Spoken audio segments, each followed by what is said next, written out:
As we get started, if you want to flip in your Bible, and most of the text will be on the screen if you don't want to, but we will be in Acts 2 and in Ephesians 4 primarily today.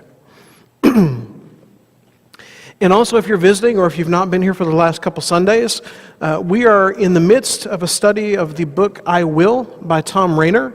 And it is a follow-up to his book, I Am a Church Member, where we're learning a little bit about what it is to be good Christians, good members of the church. And these are many calls to action as to what we will do as members of the church. This is most likely people you don't know. This is Jeff and Christy Morgan, and their kids whose names I don't remember, honestly, because when we first knew them, those kids were not in the picture. Now, they are, Jeff is the basketball coach at Harding University. He's a really neat guy. His wife is athletic and I think might work with the women's golf program at Harding, but she is they're a really neat couple. First got to really know Jeff and Christy Morgan in 1999. We were members of the College Church of Christ in Searcy, Arkansas, and they were starting this new young couples class on Sunday mornings. Stacy and I were not yet married, and so we weren't sure what the proper protocol was, if we qualified as a young couple or not. We got engaged in May of that year, and we thought, who better to hang out with than these young couples here at church? And so we talked to Jeff and Christy and a couple other people that led the group and said, okay, now technically we're not married, but we plan to be soon, and we'd really like to hang out with this group if that's okay. And they said, yeah, that'd be great, come on. And so we were there at the beginning of this class. And each Sunday morning, we would get together with these young couples, and it was mostly young couples. There were two elders and their wives that were also in the class that were kind of our, you show us how it's supposed to be done, and we'll follow folks that were in there. But we just had a great time getting to know all these people. I remember specifically a Christmas party at Jeff and Christy's house where we sat and played the newlywed game, the young couples edition, and they asked questions, and as I remember, we did pretty well, even though we weren't married yet, but we had just a great time with all these couples, getting to know them. We went to visit Arkansas for the first time since we left here in August, and went to eat at McAllister's, if we don't have those here, and so we had a list of places we'd like to go that we didn't have here. McAllister's the home of sweet tea and everything else good, and as we were sitting there, Jeff and Christy Morgan walk in. And immediately I'm in my mind taken back to 1999. I'm taken back to what it was like to sit in that Sunday morning class with them with my hand over my left hand because there was no ring there and I felt awkward. At least Stacy had the engagement ring and I just felt like, why am I even in this class? And getting to know all these people and the connection that was created because of that. And I thought to myself, and we visited with the Morgans for a few minutes before we left and talked about how tall everybody's kids were now and all of that stuff. And I thought to myself, there's a connection with these people that I kind of knew from afar and knew they were members of our church, but didn't really know all that well. And we would have never really known them had it not been for that young couples group. This morning, we're going to be talking about the idea that I will grow together with others. And we talked a little bit in the introduction lesson of this series that if your objective is to come here and to leave, that is possible to do. Now, I will tell you that as opposed to a lot of churches I've been a part of, that is a little more difficult to do here because we will find you. We will find you and we will corner you and we will get to know about you, and that's kind of how we operate because we like people. But at the same time, if that's what you really want to do and you want to come in a few minutes late, leave a few minutes early, make sure no one has had physical contact of any kind with you or talked to you or anything like that, you could do that and you could make that work. But for the most part, we like to do life together. Now, our struggle is that once you get past about 40 or 50 people, that gets more and more difficult to do, at least with everybody. And I, every Monday, will have a conversation in the office where someone will say, did you see so-and-so yesterday? And a lot of times my answer will be, no, I didn't. Or did you talk to so-and-so yesterday? I said, no, I didn't. I saw them at some point while I was up front, and I do see you, by the way. I saw them at some point while I was up front, but by the time we got out there and people were greeting and all that stuff, they must have slipped by, and I didn't get a chance to talk to them or anything like that.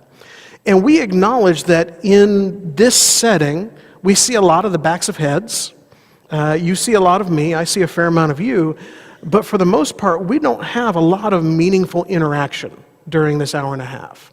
You don't get to know, Larry doesn't get to know a whole lot about what's going on with Roy. Roy doesn't get to know a whole lot with what's going on with Larry during this time because they're in separate places just listening to what's going on or singing the songs. And so to be someone who grows in a group with others is going to take a little more effort than just this. And we'll look again at what we looked at last week, a little bit, just the end of this section in Acts chapter 2. Every day they continued to meet together in the temple courts. They broke bread in their homes and ate together with glad and sincere hearts, praising God and enjoying the favor of all the people. And the Lord added to their number daily those who were being saved. Now, something we see about these people in Acts is they are together in two different contexts. One, they are in a large group setting, which is this. Now, granted, our large group is not the size of the temple group by any means, but this is our large group setting. There are 100 and whatever someone will count of us in here today, and we are together, and you could go and leave here and say, I was together with the church, the Eugene Church of Christ that meets there on North Kinsey Road. But at the same time, there's only a certain level of together we can do here. There's only a certain level of interaction that we can do here. And we see, secondly, that they're not just in the temple courts, but they also are in each other's homes. They're also in a small group setting. Now, there are a few things that we need to realize with this. One, there are 1,000 different ways we could do a small group setting. Now, I like houses because Tyler Borman makes great homemade pretzels. And I go to Tyler's group on Sunday evening, and there's about a 50-50 chance he's going to have made pretzels that week, and it is all good. And we sit and we look at, they've got this great place with a wonderful view of Eugene, and we look at Eugene and we eat our pretzels and we're all happy, and we talk about church things and life things and God things, and I like going to Tyler's house. Now at the same time, Tyler and Christina and Tyler and Sarah and the other folks, everyone not named Tyler that's in our group, we can all go and we can go somewhere else and have the same group. It's not just the place. It's a piece of it, and it changes the setting a little bit, but it's not just the place. At the same time, if you were to come here on Tuesday morning, and you're a lady, and you go into the fellowship room, you will find a group of ladies that studies the Bible together. And in a way, that is another of our small groups that meets here. It is a group of people that does something they could not do in other settings necessarily. They will sit down and they will write cards to folks. They will sit down and they have a Bible study together. They're all kind of studying the same thing, heading in the same direction, and they have a small group that meets. Right now, not listening to me in another room is a group of children who are having Children's Bible Hour, and they are having a small group where they are meeting, and it is at their level for their needs, the things that they need to do to learn about God this morning. For those who were here an hour and a half ago, we had a group in the fellowship room, we had groups upstairs. Age-driven, whatever it may be, groups of people that meet and do what they do. And there are lots of groups like that that meet within our church. Now, the question is why? And the question I think for the group here in Acts chapter 2 is why? Is there a reason beyond just the temple courts, beyond just our auditorium to have a group that meets? And I think part of it, the interaction, part of it we can understand that. But there's a piece of it that Rayner, who wrote this book, has gone into in his research that he was amazed by. And I always love when someone goes in to research something and is shocked by the result that they find, because you know that they're not just going to reinforce what they were already thinking. And so he went to churches. And he went to several churches around the country, and he said, I want you to look at a couple numbers for me. I want you to go back and find the people that placed membership at your church 5 years ago. I want you to take out of that group the people that left because their families moved out of town.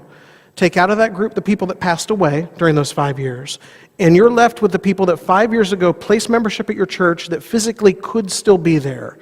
And I want you to tell me how many of them are still there. And of the group that is still there, how many of them are involved in a small group of some kind at your church? And he was expecting some kind of reinforcement of the idea that a group is a good thing. What he found out was of the people that were still there 5 years later, 83% of them were involved in a small group of some kind at the church. 83%.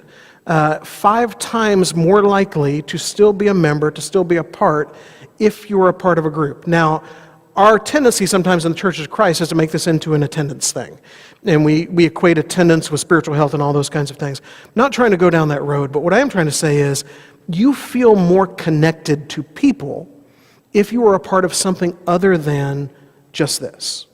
It creates a different level of relationship. And the church in Acts chapter 2 saw that. A lot of people struggle with the idea of a group, and I will tell you there are a few things more biblical we do than having groups, because this comes straight out of Acts chapter 2. They understood there was a setting for the large group that was necessary, and they understood there was something within the small group that could be done that could not be done in any other way. One being relationships. The college church that we went to was a whole different world of this because there were 1,500 people there. And you really could come and go and never be seen, and if that were your objective, you would have loved being there. And so you had to be a little more intentional about building a relationship. In 1 John, we find it this way: if we walk in the light as he is in the light, we have fellowship with one another, and the blood of Jesus, his Son, purifies us from all sin.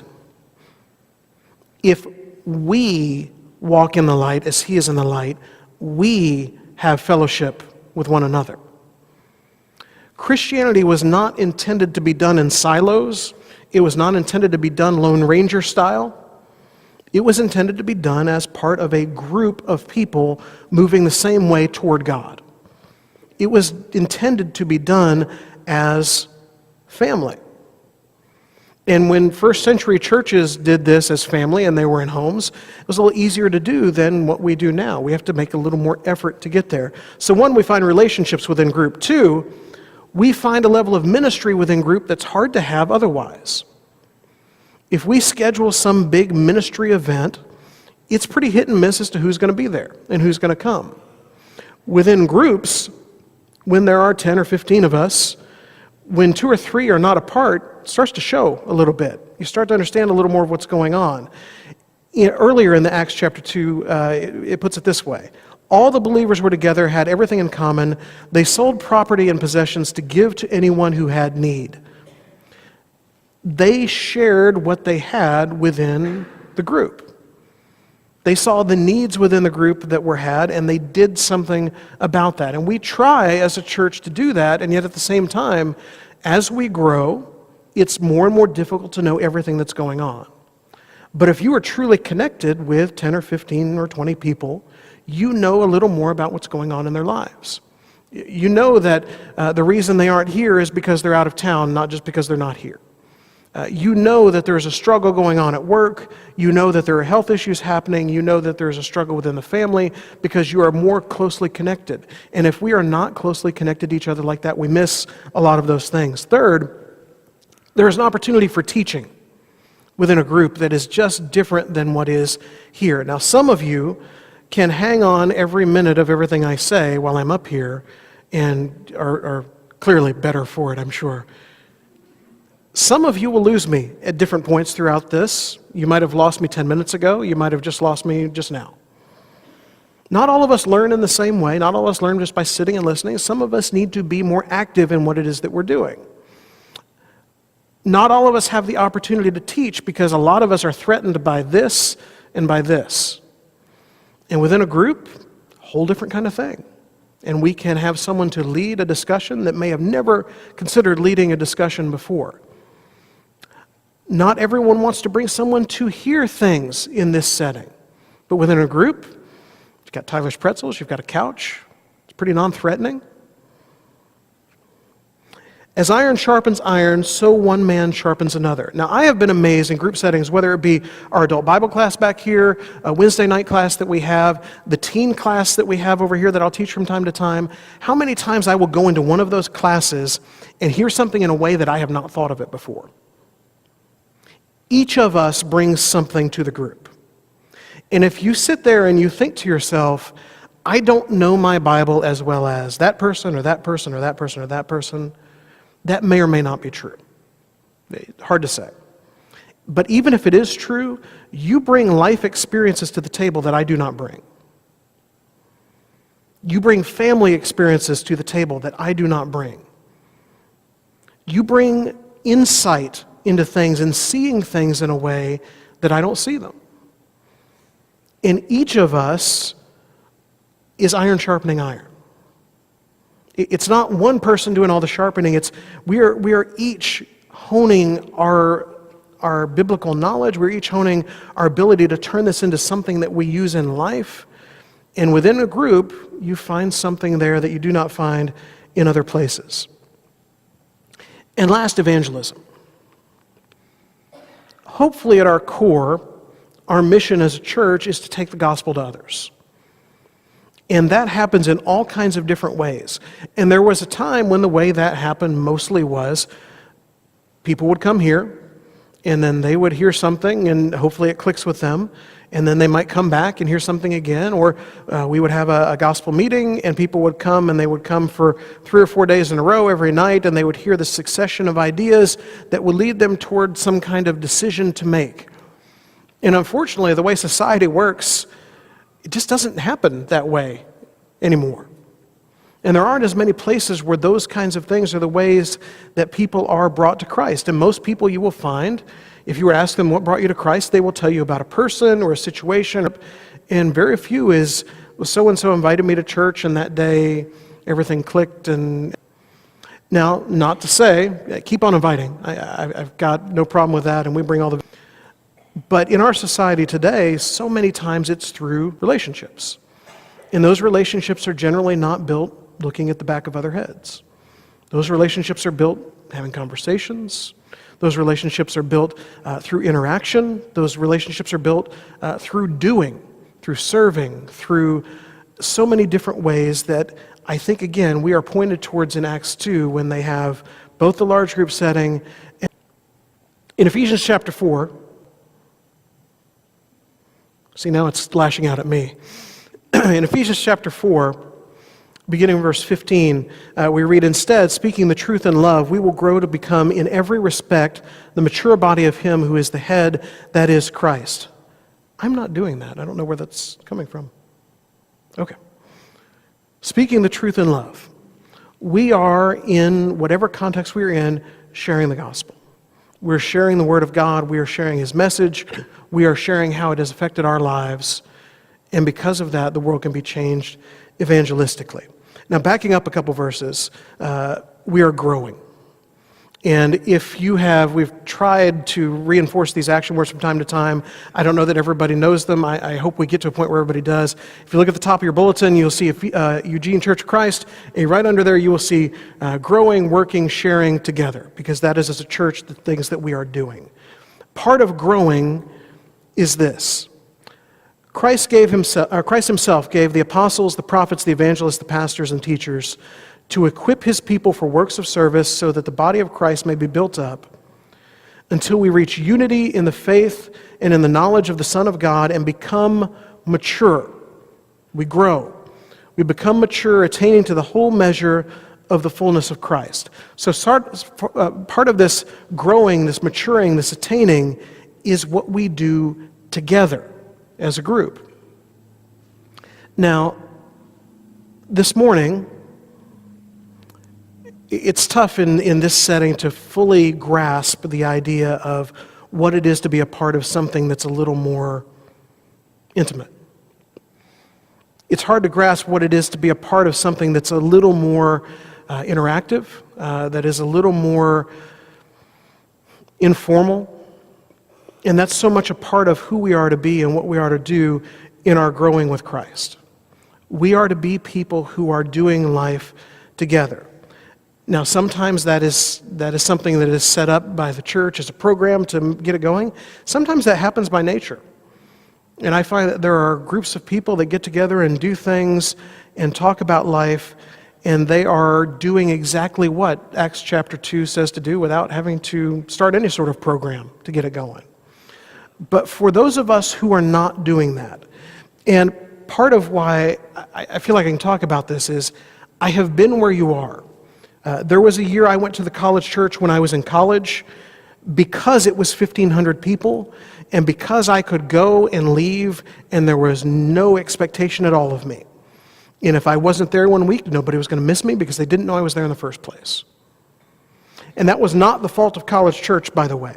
I could very easily be one of those people that we talked about last week where I take that and then complain, well, no one at that church ever talked to me. Well, I didn't want anyone at that church to talk to me. I wanted to get in and out. I wanted to be unnoticed. And I started to realize somewhere along the way, what's the point of this? Why am I here if my only objective is to come in, punch a time card, and leave, and feel like I've done my time and I've listened and I've sang a couple songs and it's all good? That's not the walk God has called us to. God has called us to do this together. Why do we have groups? All the reasons we mentioned before, and I will give you one more beyond that: accountability. We want to live. I was watching a commercial about Oregon the other day, and maybe you've seen this commercial. It's all the beautiful scenery of Oregon, and the voiceover is a governor from the 70s talking about Oregon. I don't remember what it's a commercial for. And he's talking about the independent spirit of Oregon and the individuality and all of these things. I think to myself, yeah, I've seen this. I know exactly what we're talking about. And I think sometimes we make that into the church. And we come up with, well, we're independent people and we can do things on our own and I can handle this. And God would say to us, that's not how I designed you. I designed you to do life with people. I designed you to be in this together, not alone. I designed you not to be out there on your own trying desperately to keep my word and to do the things I've told you to do. I designed you to be a part of a group of people that's trying to do the same thing. And we fight against that because we feel like we can do it on our own. And I hate to tell you, but if you're trying to do it on your own, you're just making it harder. There are a group of 100 and whatever people who are here this morning who I hope are trying to live in a godly way. I hope look at Scripture the way we talked about in the teen class a couple weeks ago, that it's a lamp to our feet and a light to our path from the Psalms. I hope that's what we're doing. And yet at the same time, I understand that if we're doing that alone, it's so much more difficult to do. And so we become a part of something bigger than ourselves. Become a part of the church. And yet, even in becoming a part of the church, we have the option of what sort of part of the church am I going to be? And what part of my life is the church going to be? And if what you want is peripheral, if what you want is, I will do the bare minimum, if what you want is, I'd rather not have anyone there at the church really know what's going on in my life, I'd rather keep these things secret, I'd rather not get too involved, I'd rather have the independent spirit or whatever it might be, you're missing what this is all about. And for that year of college, for me, going and leaving and going and leaving, I missed what it was all about. The next year, I went to the opposite extreme. I found a church in the county that was 47 people, and I went there. Let me tell you, if you didn't show up at the church of 47 people, the lady who had 12 birds in her house was going to call you. And she was going to call you, Mrs. Ballinger. She was going to call you, and she was going to ask where you were at and why you weren't there, and if you want to come visit the birds and all of that. And I remember that first call that I got on a Sunday, and I actually was out of town. I had a real reason for not being there. And I thought, I like these people. And everyone in there was a small group of college students and a 50-year spread, and then everybody else. And we loved going there and being a part of it because we were a part and they loved us being there. And I will tell you, at this church, we feel the same way, and we just desperately want to see more of you. We desperately want to know more about you. We desperately want to know that there's a struggle you're having in life that is the same struggle I'm having in life, and what if we tried to work through that together? We desperately want to know that there are talents that you bring into this group that no one else has. And when all we see is the back of your head for an hour and 15 minutes, and then your car leaving the parking lot, we never get to find out about it. Never get to know what God has made you to do. So this morning, if that is you, like it was me at one time, I would encourage you to be bothered by that. And I said last week, and I will say it again this week, I am not here to guilt anybody into doing anything. But I would like you to look at your relationship with the church and think to yourself for just a minute, is this why God gave us the church? Did God give me the church to sit in a chair for an hour and 15 minutes? Did God give me the church to occasionally complain about the temperature? Did God give me the church just to be here? Or did God give me the church for something more than that? When I look at the church in Acts, can I follow their example of not being content with just the large meeting and understanding that what they were doing in each other's homes, there's some relevance to that? And whether that happens at Starbucks or in a house or in a Bible class back here or in a Bible class upstairs or wherever it may happen, there is an element to church that we are missing if we don't have that. And if you look at church and you feel very unfulfilled when it comes to church, that could be a piece of it. Now, not to say we're perfect, not to say every sermon is one that you've got to go home and immediately tell other people they've got to listen to this thing, not to say that every song is your favorite song. I know there are things we can do better than we do. But if you are not feeling plugged in and connected to church, maybe a part of it is you're not plugging in and connecting to church. And again, I feel guilty talking about things sometimes. I feel okay with this one because I've been there. And I will tell you, it is way, way better on the other side. It is way better when you are apart. Now, it will occasionally annoy you. I'll be completely honest with you. Because sometimes you would like to be at the beach on the weekend and have no one call and make you feel bad about having been on the beach on the weekend. I get that. And sometimes, very honestly, maybe you need to be at the beach on the weekend. Maybe I do too.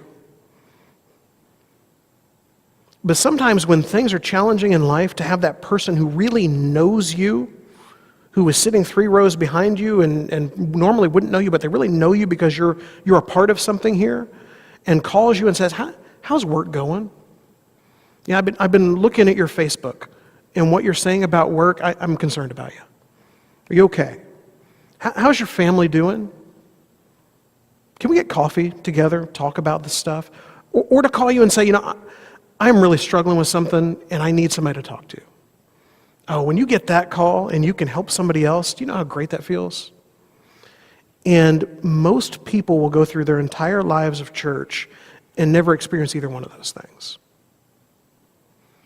So this morning, if you are not apart, if you're not doing life together the way we're trying to do it, I want you to think to yourself, I will do something about that.